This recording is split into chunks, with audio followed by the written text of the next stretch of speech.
கண்ணுடைய காரியங்களை குறித்து வேதத்துல அநேக இடங்களை பாருங்க.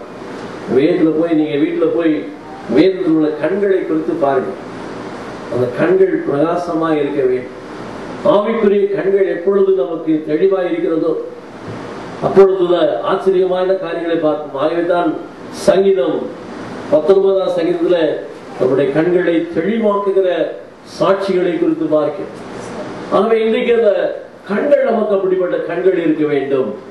இப்படிப்பட்ட ஒரு உன்னதமான ஆவிக்குரிய ஆசீர்வாதங்கள் அந்த நம்முடைய வாழ்க்கையில ஒரு பெரிய ஆசீர்வாதமான அந்த பிரகாசமான கண்கள்.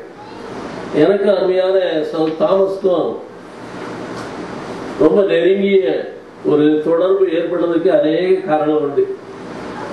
முதல் முறையா நான் அவரை சந்திப்பதற்கு என்னோடு ஜி சாம்வேல் என்று சொல்லி ஒரு சகோதரர் இருந்தார்கள். அவர் கேன்சர்ல மறிக்கும் தருவாயில அவருக்காக ஜெபித்த பொழுது அந்த கேன்சர் கட்டி வெளியே விழுந்தது. ஆகவே என்னோடு ஊழியத்திலே 2 ஆண்டுகள் உறுதுணையாக இருந்தார்கள். அவர்களுக்கு அந்த மாதத்திலே சகோதரர் தாமஸ் அவருடைய பள்ளிக்கூடத்திலே நடைபெறுகிற ஒளிர்வு ஜெபத்திலே கர்த்தருடைய வார்த்தையை சொல்ல வேண்டும் என்று அவர்கள் அழைத்திருந்தார்கள். ஜி சாமில் என்ற பிரதர் வந்து என்கிட்ட கேட்டாங்க, பிரதர் நாங்க போலாமா, எனக்கு சோகமா இருக்கு, போய் பேச முடியுமா? கர்த்தர் சோகம் கொடுத்துருக்காரு, போய் பேசுங்க பிரதர், ஒழி செய்யுங்க. ஆனா என்ன நடந்தது, அந்த வாரத்துல இந்திரா காந்தி சுடப்பட்டு அவங்க கொல்லப்பட்டுட்டாங்க. பெரிய போராட்டமான சூழ்நிலை. அப்புறம் வந்து சொன்னார், பிரதர் பஸ்ஸே ஓடலை, எப்படி போறது? சரி ஸ்கூட்டர்ல கூப்பிட்டு போறேன் பிரதர், வரீங்களா அப்படின்னு.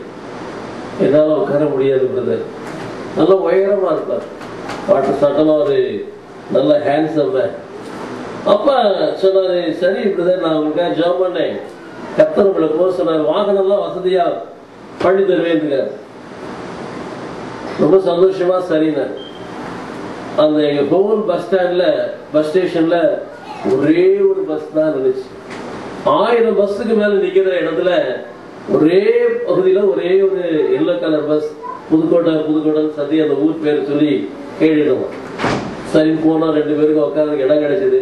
அவ்வளவுதான், கொஞ்ச நேரத்துல இந்த தலானையில பஞ்சு அடைக்கிற மாதிரி எல்லாம் வந்து அடைஞ்சிட்டாங்க. என்ன செய்யறது தெரியல, ஒரே கூட்டம். ஆனா 2 பேருக்கு இடம் கிடைச்சது. ரொம்ப சந்தோஷமா கர்த்தரை தூக்கி கொண்டே போயிட்டோம். போய் இறங்கினோடனே ஒரு சந்தேகம் கிட்ட, சரி வந்துட்டோம் முதல் நாளைக்கு காலையில தான் ஃபியூனரல், பஸ் எல்லாம் ஓடாது, எப்படி காலையில வீட்டுக்கு போறது? வாகனம் தருவேன் கர்த்தர் சொல்லிட்டாரு, போவோம் நம்ம சொல்லி. அப்போ அந்த நாள்ல அருமையான தாமஸோடு ஒரு தொடர்பு சகோதரோடு ஒரு உறவை உருவாக்கினார். அந்த உறவுல என்ன ஆச்சுன்னா, பிரதர் நீங்க பாஸ்போர்ட் எடுங்க, அநேக நாடுகளுக்கு கர்த்தர் அழைச்சிட்டு போறாரு. அவங்க இதை பார்த்து சிரிச்சிட்டு, இந்தியாலேயே இவ்வளோ இடம் இருக்கு, இதை விட்டுட்டு வெளிநாட்டுக்கு போய் தான் ஊழியம் செய்யணுமா? அப்ப நான் மறுபடியும் சொன்ன அவர்களுக்கு, இல்ல பிரதர் நீங்க அநேக நாடுகளுக்கு போகணும். இந்த மீன் டைம் என்ன ஆயிடுச்சு, அவங்க புதுக்கோட்டையில ஒரு ஊழியத்துக்கு போறப்ப கீழே விழுந்துட்டாங்க. நான் இப்ப போபால் பகுதியில ஊழியர்களை செய்து விழுந்தேன். என்னுடைய மன கண்கள்ல அவர் ரொம்ப மன போராட்டத்தோடு கர்த்தரோடு சண்டை போடுறவரை போல அவர் பேசுற காரியங்கள்லாம் எனக்கு காதலி விழுந்துச்சு. போன் பண்ணி கேட்டேன், என்ன பிரதர் கர்த்தர் கூட சண்டை போட்டீங்களா, சமாதானம் ஆயிட்டீங்களான்னு கேட்டேன்.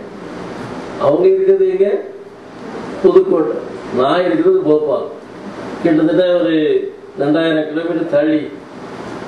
கர்த்தர் ஆவிக்குள்ளான கண்கள் தரும்போது தூர இடத்தில் நடைபெறுகிற காரியங்களை நம்மால் காண முடிய கிருபையை நாம் பெற்றுக் கொள்கிற மக்களா இருக்கிறோம். இந்த மனக்கண்கள் இருக்கும்போது நம்முடைய உறவுகள், குடும்பத்தாரின் காரியங்களை அறிவிப்பதற்கு தெரிவிப்பதற்கு ஏற்றதா இருக்கிறது. என்னைக்கு இந்த மனக்கண்கள் உங்களுக்குள்ளாய் பிரகாசமாய் மாறுகிறதோ அப்பொழுது நீங்கள் மற்றவர்களுக்காக ஜெபிக்கும் போது அவருடைய நிலைகளை அறிய முடியும்.